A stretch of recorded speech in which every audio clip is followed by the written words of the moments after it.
I'm Manat Pig. I'm going to introduce Professor Paul Gladston. Paul Gladston is the inaugural Judith Newson Chair Professor of Chinese Contemporary Art at the University of New South Wales, Sydney, and a distinguished affiliate fellow of the UK-China Humanities Alliance in Tsinghua University? Tsinghua University. Professor Gladston is co-editor of the academic book series Contemporary East Asian Visual Cultures, Societies and Politics, and was founding principal editor of the journal Contemporary Chinese Art. His recent publications include the co-edited collections Rethinking Displays of Chinese Contemporary Art, Diversity and Tradition, came out in 2024, and Visual Cultural Wars at the Borders of Contemporary China, 2021, as well as the monographs Contemporary Chinese Art, Aesthetic Modernity and China in 2019, and Contemporary Chinese Art, A Critical History in 2014. Paul is an advisor to the internationally acclaimed exhibition Art of Change, New Directions from China at the Hayward Gallery in 2012, and he works as a curator, also includes exhibitions in Australia, Taiwan, and the UK. Welcome. Thank you.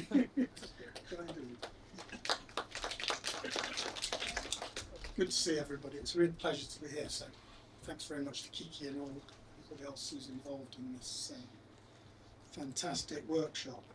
I'm going to talk about what would, I guess, normally be categorized as a work of video art rather than cinema. However, one thing to bear in mind is that, like pretty much all contemporary art, this work unsettles, one would argue from a certain cultural point of view, deconstructs categorical boundaries between things like painting and sculpture and cinema.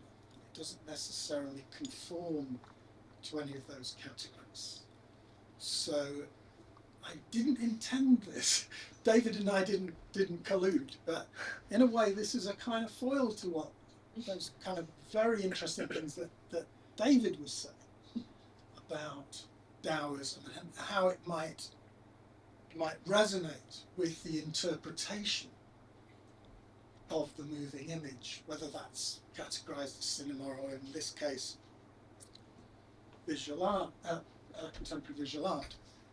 Now, I can't show you the whole video because we'd really run out of time.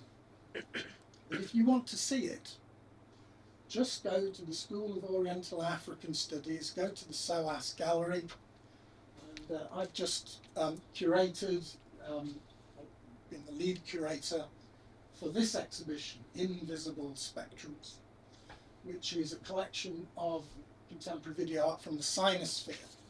Note, not from China. We're not just talking about mainland China, we're also talking about Hong Kong, Taiwan, and global diasporas. So the Sinospheric world is the Sinophone world, culturally Chinese world, rather than a specific geographical location, although, like the Tao, it encompasses a myriad of things in terms of geographical space. If you want to see this video, just whittle down to SOAS, perhaps wait till the tube strikes over, and you can see it along with a whole bunch of other videos. The exhibition opened last Wednesday, it's on until the 20th of June, and as a shameless plug, there's a whole bunch of screenings accompanying the exhibition at SOAS. We had one last week, there's another one at the end of this month, and they go right through until the 20th of June. If you go onto the SOAS website, or you go onto my website, the Judith Newson Chair of Contemporary Art webpages, you can find all the details there. But if you want to see this video in its entirety, along with some other things, just get on down to the exhibition. I'm going to talk about a work by the artist Tong Wenmin. And she was born in 1989 in Chongqing in China, and she graduated from the Sichuan Fine Arts Institute, which is in Chongqing. It's one of the three major China institutes of art in mainland China.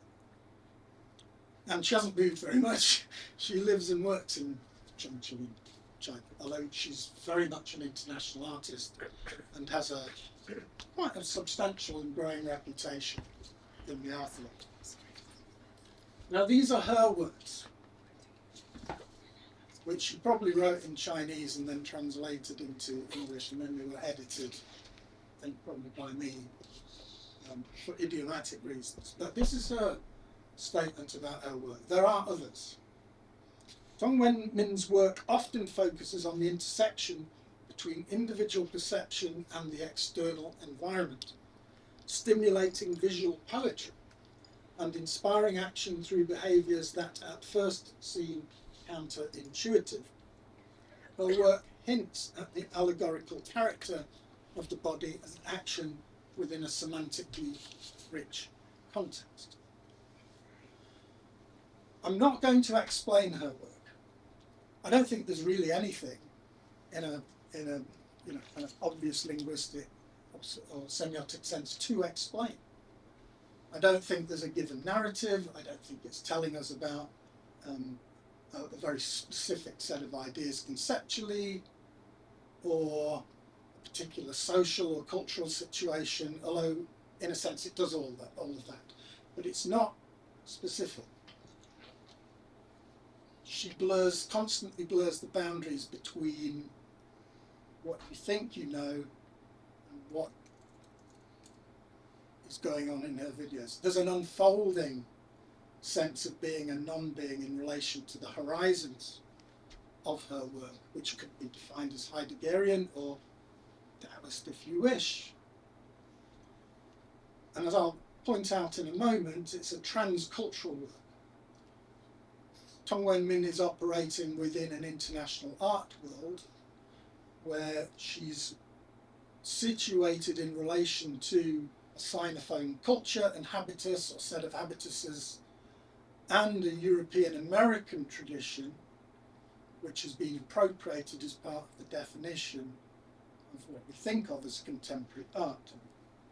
The one thing I do need to say about the work that you're going to see is that, like a lot of her videos, all of her videos, it involves a performance by the artist, a bodily performance.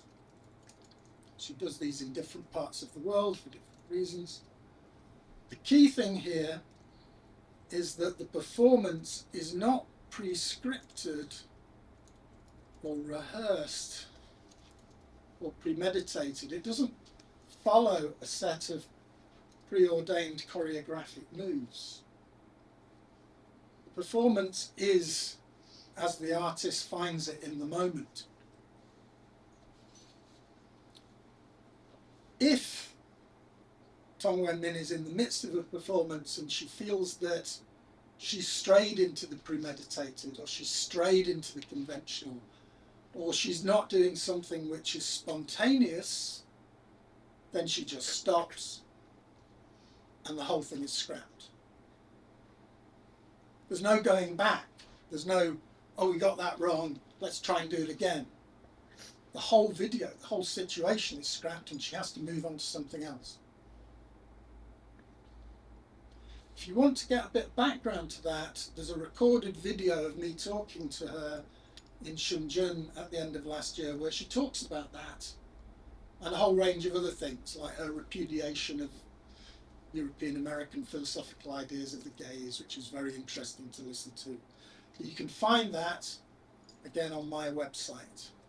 And if you don't speak Chinese, no matter, or at least to some extent no matter, automatic subtitles come up, so you'll get the gist of what she's saying. Although she uses quite specific terms, which is quite important to understand. There she is. And the video I'm going to show you is Plantain Forest from 2019, so it's 7 years old now. And it normally lasts about 6 minutes, well, it lasts 6 minutes 43 seconds. I'm not going to show you the whole lot, because we'll be here all day. And also,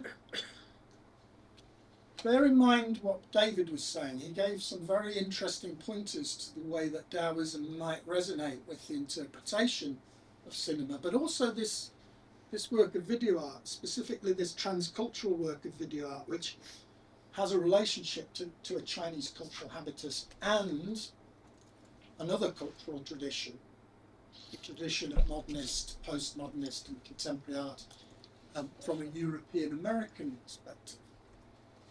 Well, let's watch a bit of it.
Superfluous.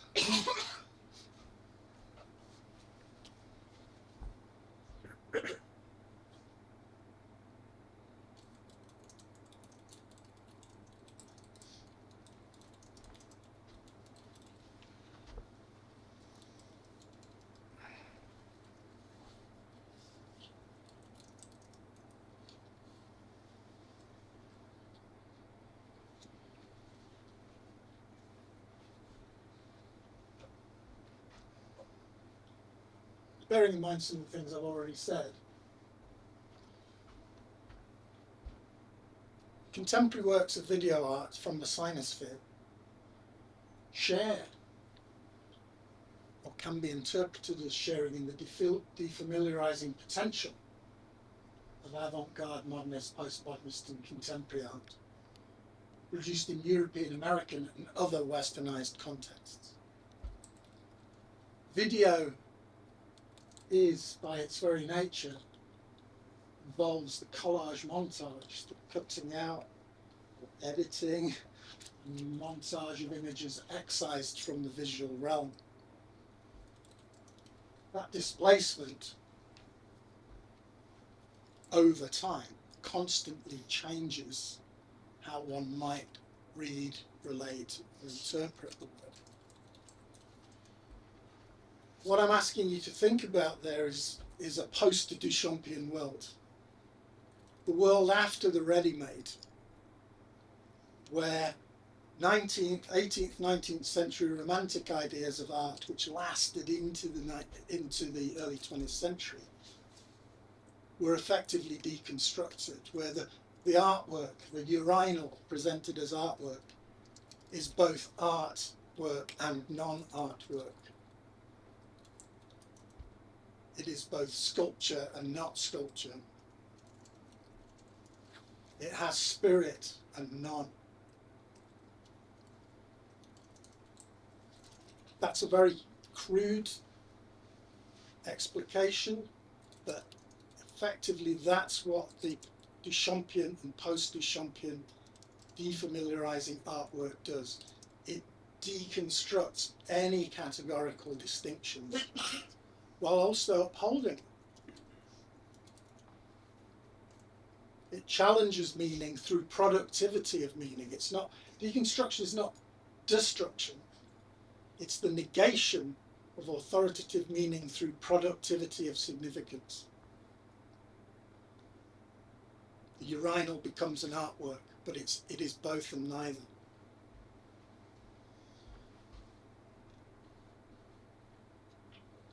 Tong Wen-min's work, and if you go to the video interview on the website, you'll see this.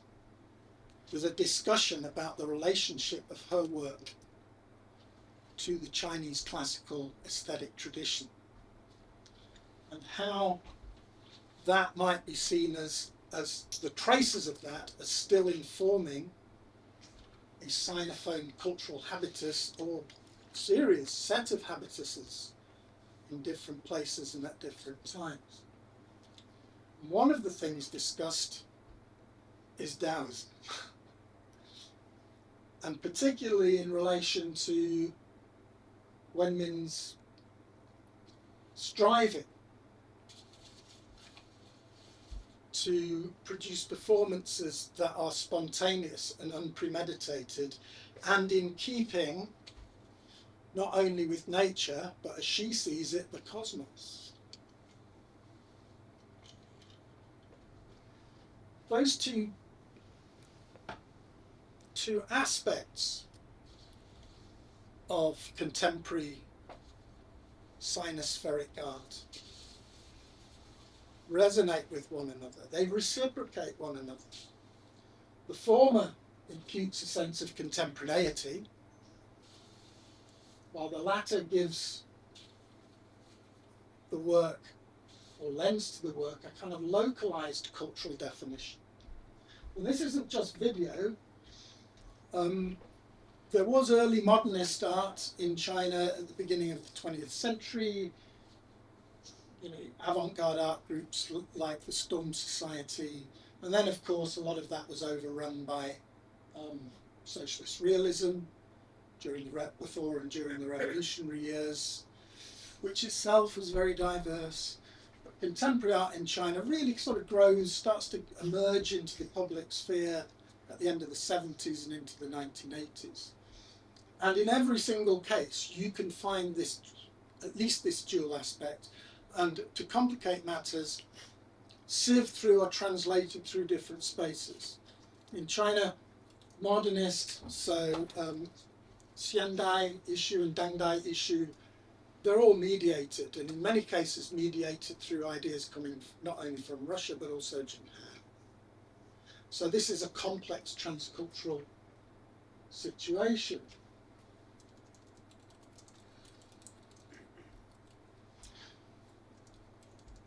There is a tendency downstream of Duchamp, which has been complicated more recently by a return to sort of more literalistic thinking in the art world. But from the late 20th century, there's been a tendency to interpret defamiliarizing art of the sort that we associate with the avant-gardes and post-avant-gardes, to call it, and to say it's deconstructive in the ways that I described previously. And that is to say, to follow the sort of Derridian line, the inability of language, whether it's symbolic, lexical, or visual, those things blur, of course, to close definitively on an authoritative meaning or feeling, and the representation of being.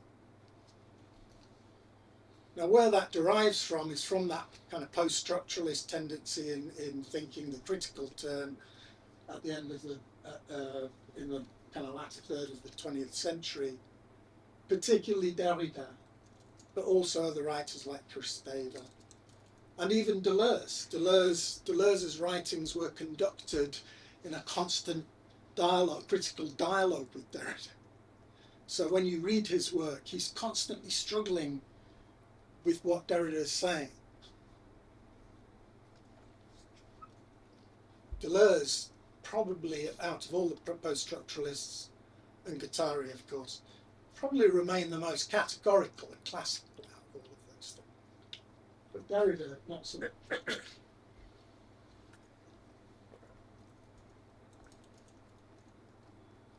I'd have to give you a myriad of examples, but it's possible, particularly when you're talking to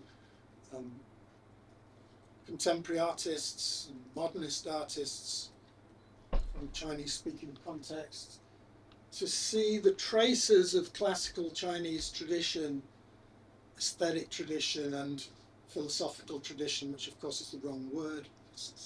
There is no philosophical tradition in China until importation of European philosophy and American philosophy. But you can see that's giving shape to a Chinese habitus, even in everyday life, I think, in Chinese-speaking contexts. And the general aspiration, as we've heard with David, the general aspiration of that habitus towards dynamic reciprocity and unity, as signified by yin-yang,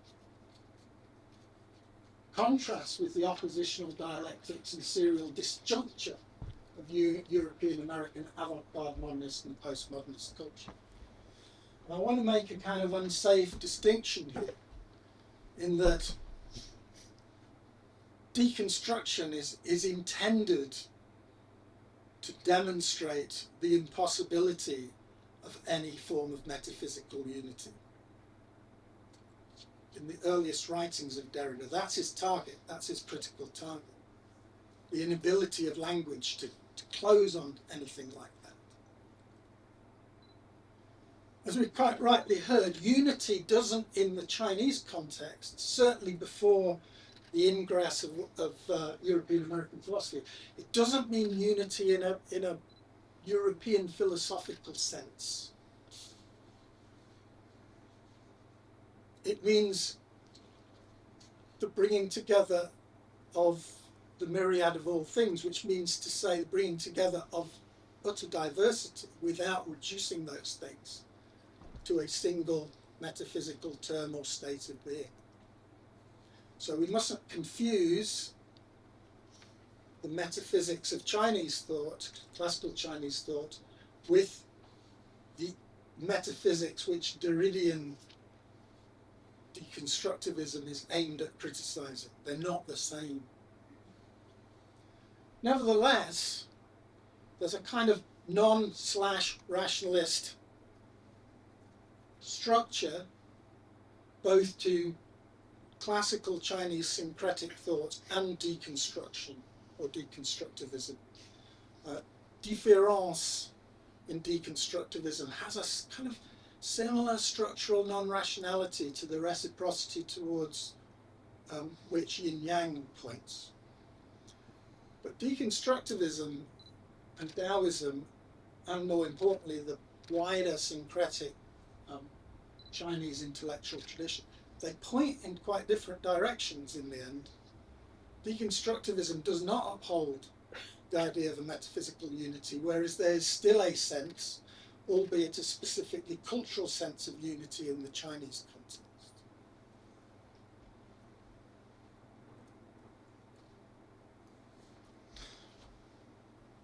How might Daoism be used as a key to the interpretation of what we've just seen?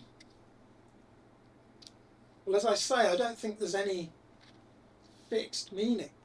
I think there's an enfolding possibility of meanings and feelings around this work, which shift as horizons shift. But one simple thing that we could bring to the fore is the idea of the way, the idea of spontaneous, unforced action in accordance with the unfolding way or Tao of nature, which David talked about. Certainly seems to fit with the intentions and the actions of the artist, doing all this unpremeditated stuff in the middle of nature.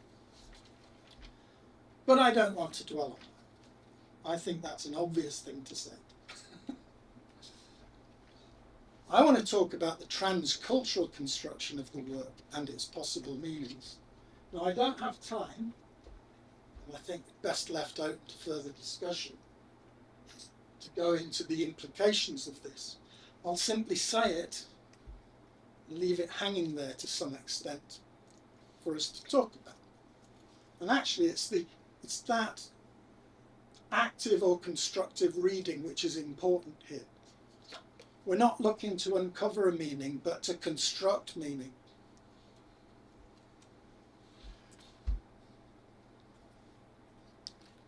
Deconstructivist thinking, those of you who are familiar with it, there's a term which is reinterpreted in the context of deconstructivist writings, principally Derrida and Kristeva's writing. And it's the word korak, which appears in Plato. And it has a specific historical meaning, which is this kind of empty vessel, an unknowable, unnameable container. You can see where I'm going with this. Or interstice, somewhere between being and non-being, which proceeds to find conception while also giving rise to the very possibility of meaning. And that is used as another way of talking about post-structuralists or Derridian terms like différence.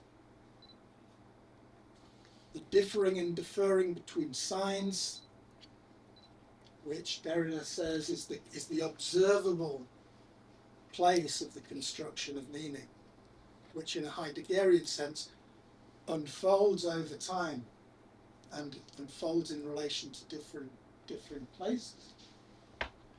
That kind of thinking, that idea, that reinterpretation of Cora from a post-structuralist point of view out of Plato, it's not identical to, but I think you can see the resonances between that and Daoism's tripartite positioning of Ji, ultimate non-being, as a state of undifferentiated formlessness, which emerges the Taiji, the supreme ultimate, and from that the dynamic reciprocity of yin-yang, symbolized by the Taiji, the yin-yang symbol, as the process of the creation of the multiplicity of all things, which are ultimately part of a unity, cosmological unity, which, as David quite rightly says, is ineffable or nameless.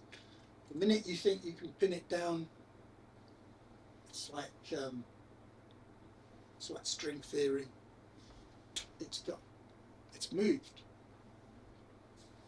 The former, as I pointed out before, points towards serially incomplete disjuncture, and the latter, the metaphysical unity of opposites, but with my qualified reference to unity of here not being entirely metaphysical in the Western philosophy. The key thing here is that if these aspects are traversed by contemporary works of art like that of Dong Wen-min, then there is a interactive relationship between those interpretive perspectives. From a deconstructivist point of view, there's a passage in the translator's preface to Of Grammatology by Derrida where Spivak talks about the possibility of deconstruction, deconstructing beyond itself. This may be an instance where this transcultural interlocation is the very possibility of that deconstruction of deconstruction beyond itself.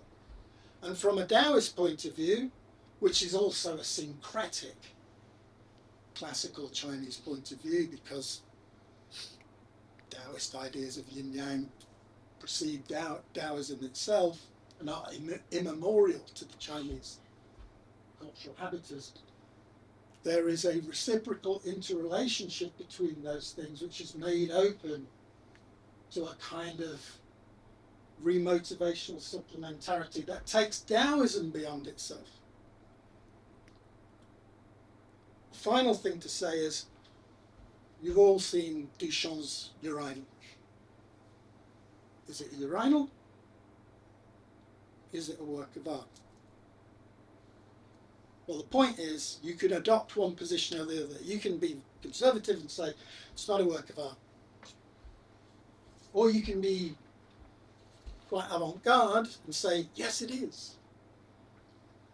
I think the point that Duchamp was able to make is that it's both of those things and neither at the same time. One is forced to shuttle between the two. There is no settled significance. Therefore, the significance is empty and full at the same time.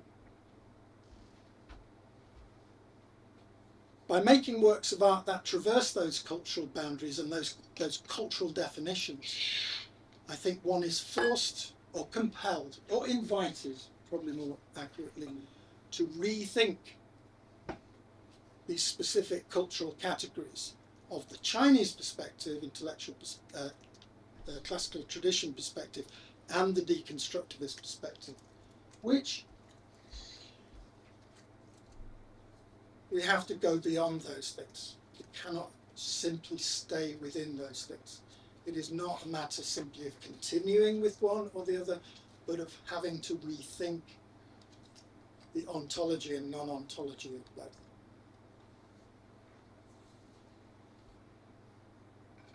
You can always write to me there if you want to see more questions. But do go to the exhibition. It's brilliant. Right, thank you.